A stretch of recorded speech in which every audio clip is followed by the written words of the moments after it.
Silakan kelompok 4 boleh memulai diskusinya, presentasinya. Assalamualaikum warahmatullahi wabarakatuh. Selamat siang teman-teman dan Assalamualaikum. Bu Santi.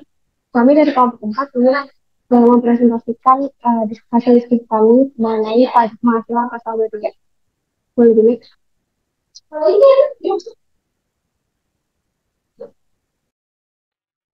Anggota kelompoknya ada yang pertama Nasir Batia, Muhammad Julian, dan Prioritas Baik.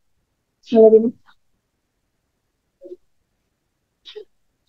Karena materi pembahasan itu ada konsep PPh pasal 23, subjek PPh pasal 23, objek PPh pasal 23, tarif PPh pasal 23, perhitungan PPh pasal 23, dan studi kasus PPh pasal 23.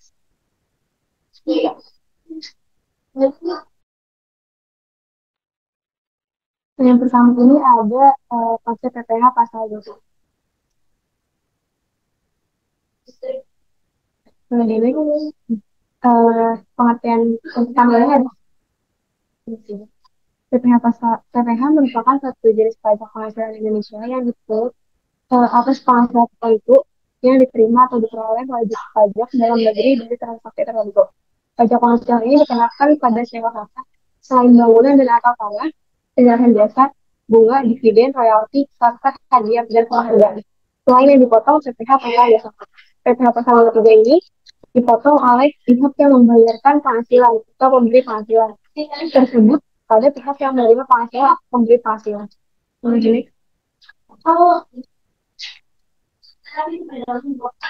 selanjutnya ada dasar hukum. Yang pertama itu ada Undang-Undang Nomor 7 Tahun 1983 tentang pajak penghasilan UU PPh yang telah diubah kali terakhir dengan Undang-Undang Nomor 36 Tahun 2008. Lalu yang kedua itu ada PP Nomor 94 Tahun 2010 tentang perhitungan penghasilan pajak dan pelunasan pajak penghasilan dalam tahun berjalan. Lalu yang ketiga itu ada PMK nomor 104 garis miring PMK titik 03 garis miring 2015 tentang jenis jasa lain sebagaimana dimaksud dalam pasal 23 ayat 1 huruf C angka 2 Undang-Undang PPh dan PMK nomor 242 garis miring PMK titik 03 2004. Lalu di selanjutnya yang keempat ada PR 04 garis miring PJ garis miring 2017 tentang bentuk isi dan tata cara pengisian serta penyampaian surat pemberitahuan atau SPT masuk PPh pasal 23 dan atau pasal 25. Yang kelima itu ada surat edaran Direktur Jenderal Pajak, lalu yang terakhir ada keputusan Menteri Keuangan. Selanjutnya akan dijelaskan oleh SKP. Selanjutnya itu ada subjek PPh pasal 23. Next. Subjek pajak itu ada dua, yaitu subjek pajak pemotong dan subjek pajak yang dikenakan pajak. Untuk subjek pajak pemotong, itu yang pertama ada badan pemerintah, lalu kedua badan aktif perusahaan, lalu ketiga perusahaan tetap, lalu yang keempat ada perwakilan perusahaan luar negeri, lalu yang terakhir ada orang pribadi yang ditunjuk. Lalu selanjutnya subjek pajak yang dikenakan pajak itu ada orang pribadi dalam negeri, badan atau perusahaan dalam negeri, dan terakhir ada untuk usaha tetap. Boleh.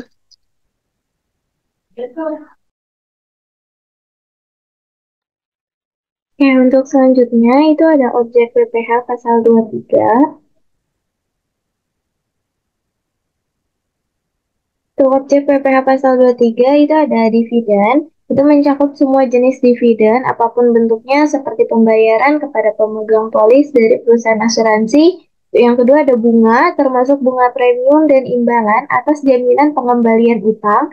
Selanjutnya ada royalti, pembayaran atas penggunaan hak atas suatu karya intelektual seperti hak cipta, paten, dan desain industri. Selanjutnya ada hadiah, penghargaan, dan bonus. Hadiah, penghargaan, dan bonus yang diberikan kepada pihak lain kecuali yang telah dipotong PPh pasal 21. Sewa dan penghasilan lain dari penggunaan harta, termasuk sewa properti kecuali sewa tanah atau bangunan, dan penghasilan lain yang diperoleh dari penggunaan harta, dan yang terakhir ada imbalan jasa.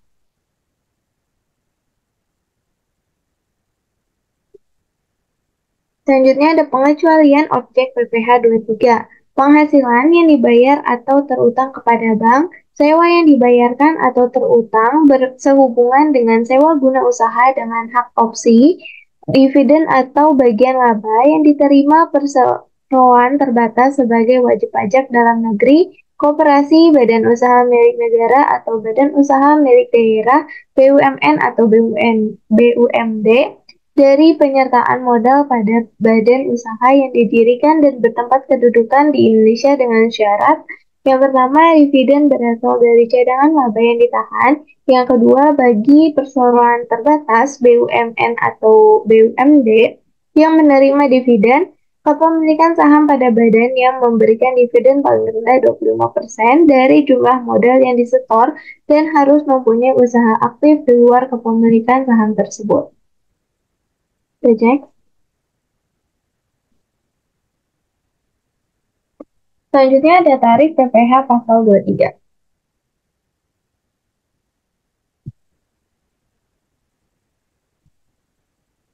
Itu ada beberapa. Yang pertama ada jenis penghasilannya, itu ada penghasilan sehubungan dengan penyertaan modal. Itu berisi dividen yang diterima oleh PT, BUMN, BUMD dengan syarat kepemilikan saham kurang dari 25%, kecuali pembagian dividen kepada orang pribadi yang dikenakan PPh 0. Selanjutnya ada bunga, termasuk premium, diskonto, dan imbalan karena jaminan pengembalian utang. Selanjutnya ada royalti, hadiah, penghargaan, bonus, dan sejenisnya. Selain yang telah dipotong pajak penghasilan pasal 21, itu dikenakan tarif 15%. Yang kedua, itu ada penghasilan sehubungan dengan sewa dan penggunaan harta. Itu ada sewa dan penghasilan lain sehubungan dengan penggunaan harta kecuali sewa tanah dan atau bangunan. Itu dikenakan tarif 2%. Selanjutnya ada penghasilan sehubungan dengan imbalan jasa teknik, jasa manajemen, jasa konstruksi, jasa konsultan, dan jasa lain yang diatur atau berdasarkan peraturan Menteri Keuangan, selain jasa yang telah dipotong PPh 21, itu dikenakan tarif 2%. Selanjutnya yang terakhir ada penghasilan atas imbalan jasa lain, itu menurut PMK nomor 141 atau PMK 03 2015, jasa penilaian atau appraisal itu dikenakan tarif 2%. Boleh di next? Selanjutnya kan dijelaskan oleh yang lain. Berikutnya ada perhitungan dan mekanisme pemotongan, penyetoraan, dan laporan PPh pasal 23.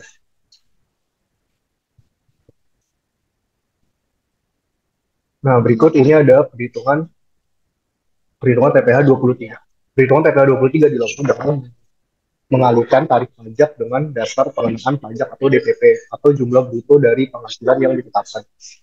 Proses perhitungan dapat dilakukan dari rujuk, yaitu PPh 23 sampai dengan tarif pajak dikali penghasilan.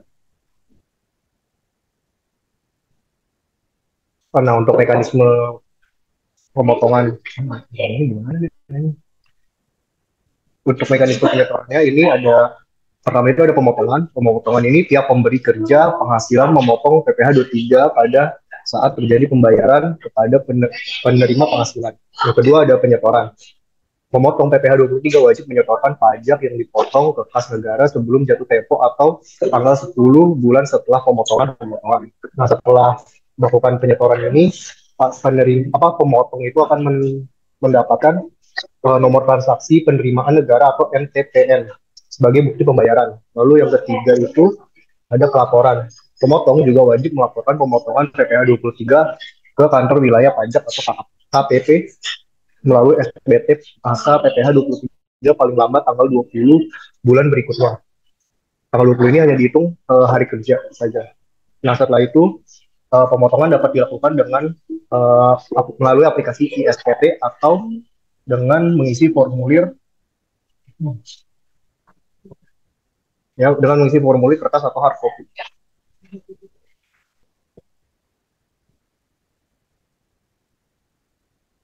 Lalu ada studi kasus PPh pasal 27.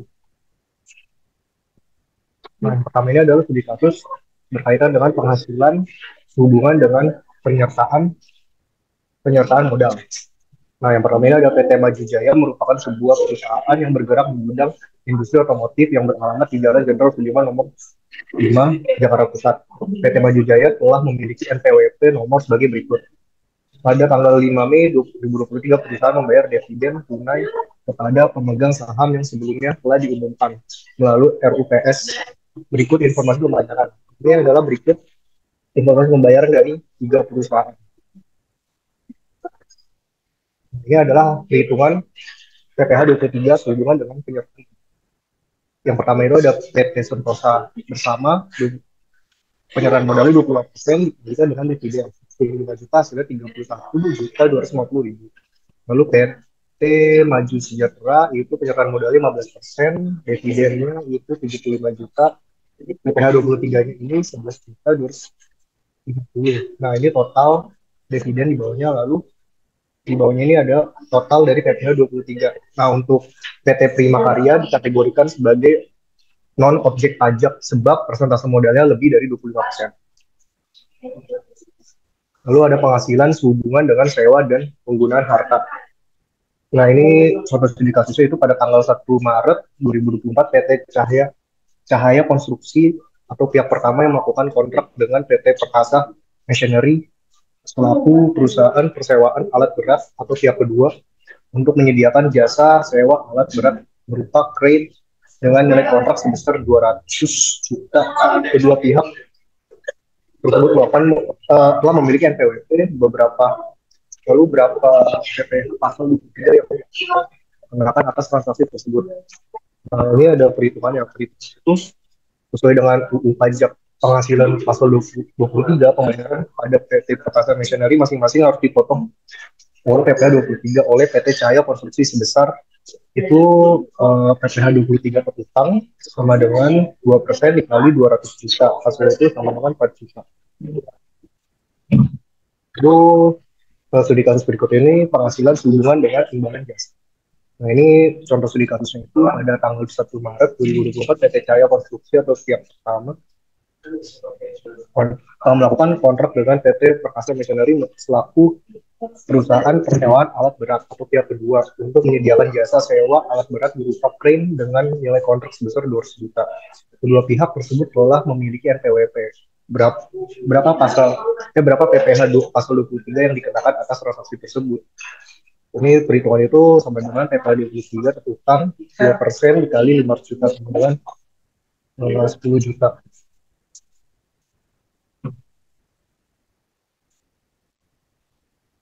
Itu akan dijelaskan oleh.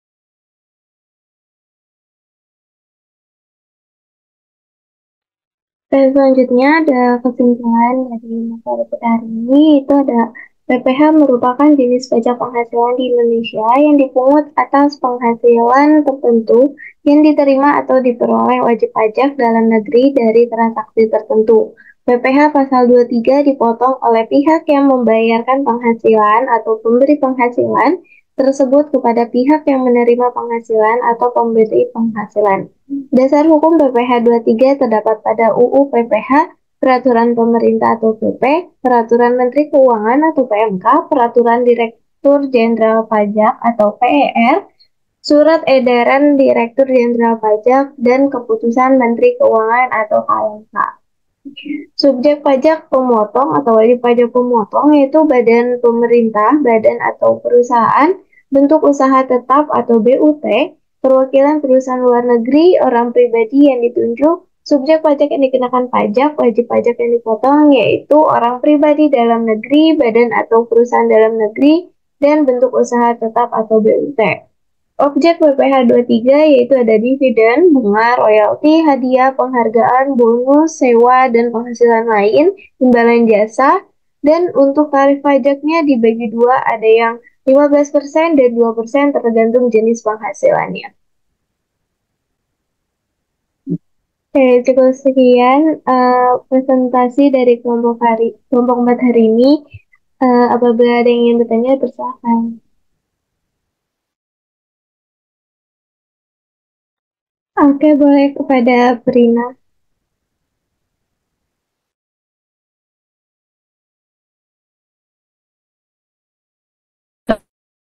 Mau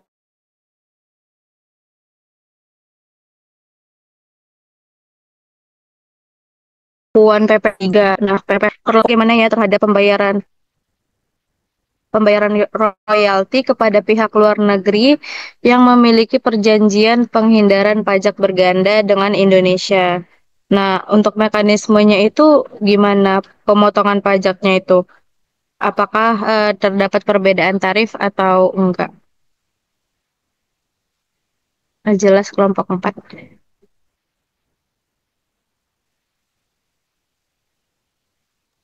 Boleh tolong diulang nggak, Prin? Tadi putus deh kayaknya. Yang mana, yang mana? Tadi putus-putus. Tapi nggak tahu sih yang lain. Nah, yang Tadi coba paling diulang lagi. pertamanya putus-putus, nggak jelas.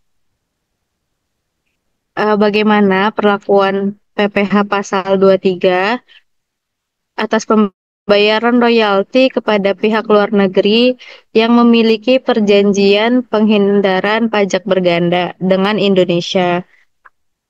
Nah, mekanisme pemotongan pajak itu seperti apa?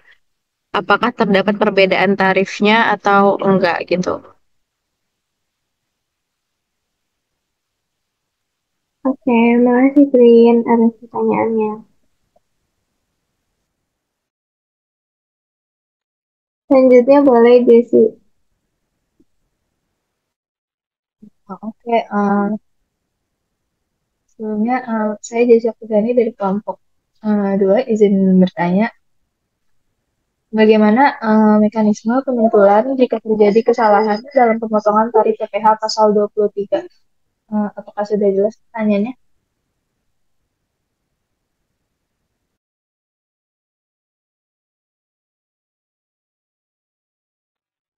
Oke, makasih J atas pertanyaannya.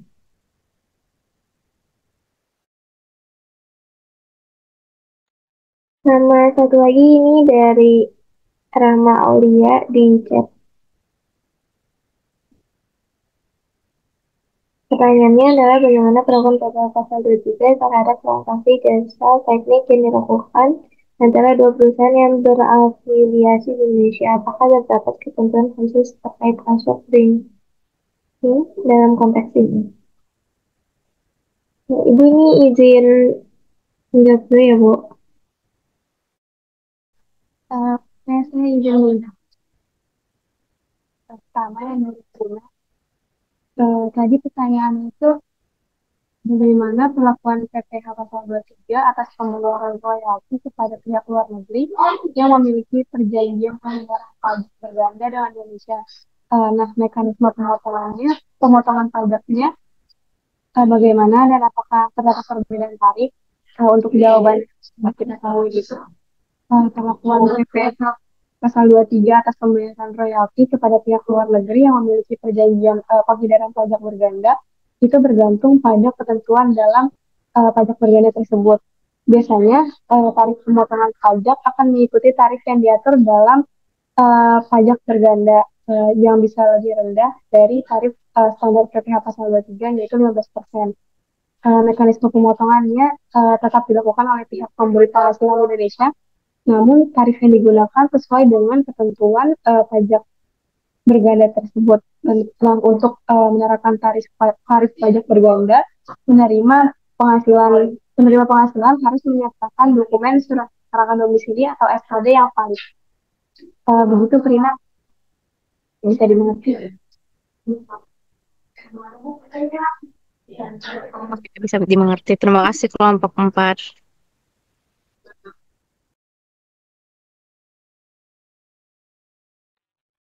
Dan selanjutnya saya akan menjawab pertanyaan dari Jessie. Itu bagaimana mekanisme pembetulan jika terjadi kesalahan dalam pemotongan tarif PPh pasal 23. Yang pastinya itu bakalan dibetulin dari pembayarannya gitu. Nah, jadi yang pertama itu di pembetulan SPT masa PPh 23 itu perusahaan yang memotong pajak harus melakukan pembetulan surat pemberitahuan SPT masa PPh pasal 23-nya. Itu pembetulan dilakukan dengan mengajukan SPT pembetulan sesuai ketentuan dalam pasal 8 ayat 1 Undang-Undang KUHP. Terus yang kedua itu ada pembayaran kekurangan pajak. Jika tarif yang dipotong itu terlalu rendah, perusahaan harus membayar kekurangan pajak beserta bunga administrasi sesuai dengan ketentuannya. Itu ada 2% per bulan, maksimal 24 bulan. Yang ketiga itu ada permohonan pengembalian.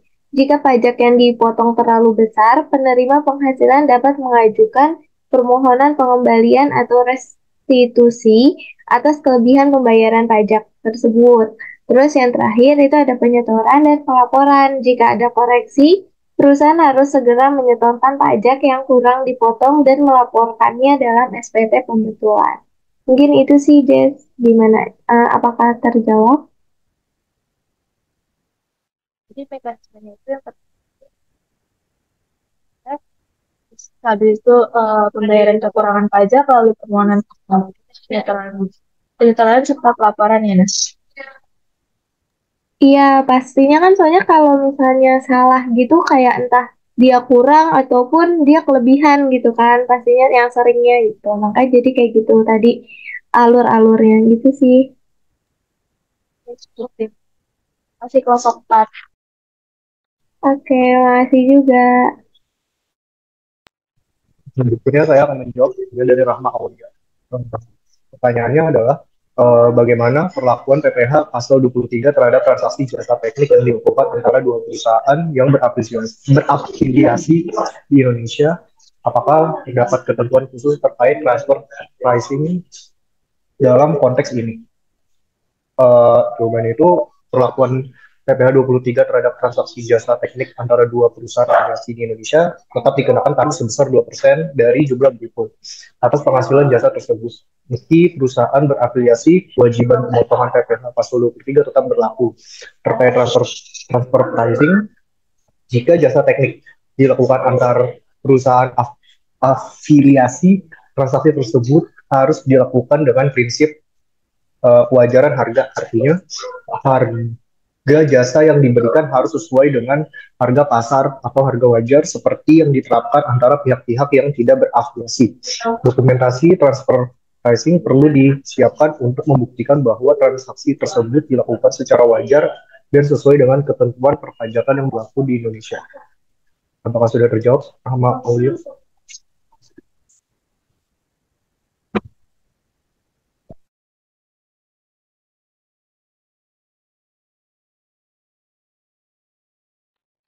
Oke, karena semua pertanyaan sudah terjawab, maka cukup sekian presentasi dari kelompok 4. Kurang lebihnya mohon maaf. Wassalamualaikum warahmatullahi wabarakatuh. Waalaikumsalam warahmatullahi wabarakatuh. Terima kasih untuk kelompok 4. Saya kira sudah bagus ya apa presentasi dan juga ada studi kasusnya. Dan tapi saya hanya menambahkan sedikit terkait dengan ketika ada P3B ya. Ketika ada P3B yang namanya transaksi antar negara, itu tetap dipunutnya di Indonesia ya. Jadi kalau misalnya sebelum diserahkan istilahnya uangnya ke kalau kita beli ya dari negara misalnya ke Jepang gitu kan, kita bayar.